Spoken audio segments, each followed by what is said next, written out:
Oleh karena itu untuk presentasi kita di sebelum asar ini, Bapak, Ibu-ibu khususnya, saya mencoba melihat atau fokus sebetulnya pembahasan kita ke dalam bagaimana Islam memandang peran perempuan secara utuh. Nah itu. Lebih khusus lagi, apakah ada dikotomi domestik dan publik dalam Islam? Bagaimana kita mengimplementasikan di Indonesia khususnya, lalu nanti apa tantangan ideologis yang dihadapi, karena ini memang penuh dengan persoalan ideologi. Lalu apa yang coba kita sampaikan di forum yang terhormat ini?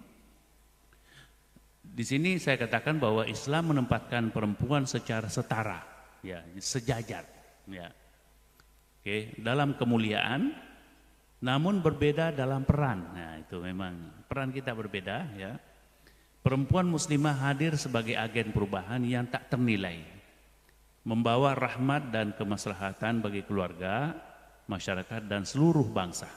Nah, itu yang menjadi catatan penting bagaimana sebetulnya peran kaum ibu, kaum perempuan dalam hal dalam konteks ideologi dalam domestik, hubungan dalam kehidupan rumah tangga dan juga dalam hal publik.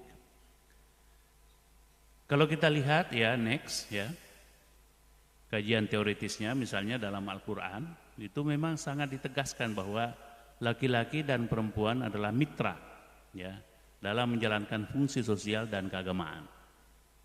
Ketika kita menikah itu ya semua pasti penghulu membaca wa ashiruhunna bil ma'ruf ya, menjadikan perempuan itu sebagai mitra ya dari segi kearifan lokal, kearifan nasional dan kearifan global, kearifan universal. Jadi ini penting sekali ya dalam Al-Quran itu, bahwa laki-laki dan perempuan itu merupakan mitra.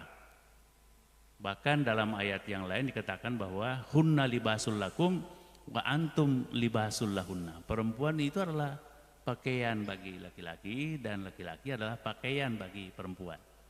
Artinya kalau pakaiannya harus ditata, ya, dipelihara, dibersihkan, ya, saling menjaga. Pakaian juga untuk menutup, ya, menutup diri kita sehingga kita misalnya itu bisa sehat, ya, bisa juga tidak dipermalukan, ya.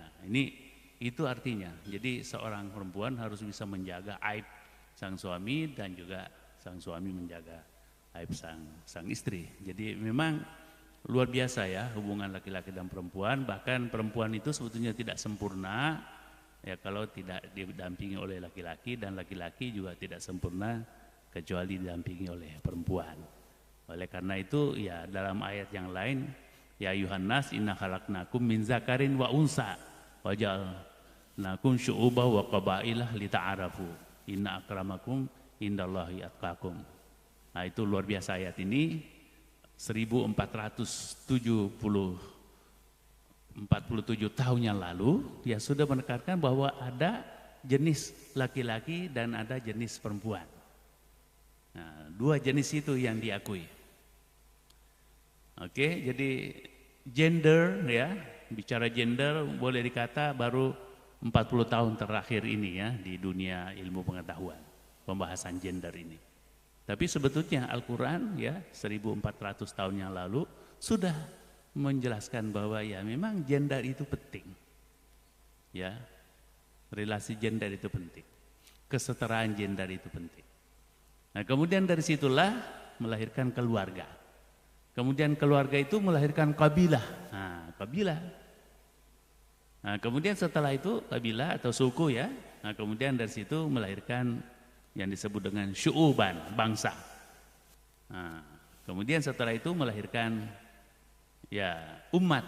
Nah, cuma ujung ayat ini itu lita'arafu, agar kita saling mengapresiasi, saling merekognisi, saling mengakui. Nah, ini prinsip recognition ini sebetulnya dalam Islam itu sangat ditekankan. Ini teori recognition juga baru beberapa tahun terakhir ini diperkenalkan dalam dunia ilmu pengetahuan. Tapi kalau dalam Islam sudah lama. namanya ta'aruf itu ya, sudah menjadi bahasa Indonesia. Ta'aruf ya, artinya saling rekognisi ya, saling menghargai antara satu dengan yang lainnya, tidak ada yang lebih, tidak ada yang kurang. Ya memang di surah An-Nisa itu dikatakan bahwa laki-laki sebagai pemimpin bagi yang lainnya. Tapi dikatakan lagi bahwa perempuan itu mempunyai kelebihan yang tidak dimiliki oleh laki-laki.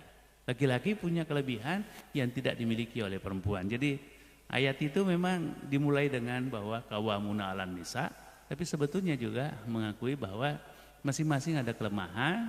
Oleh karena itu kelemahan ini harus diisi oleh pasangan masing-masing.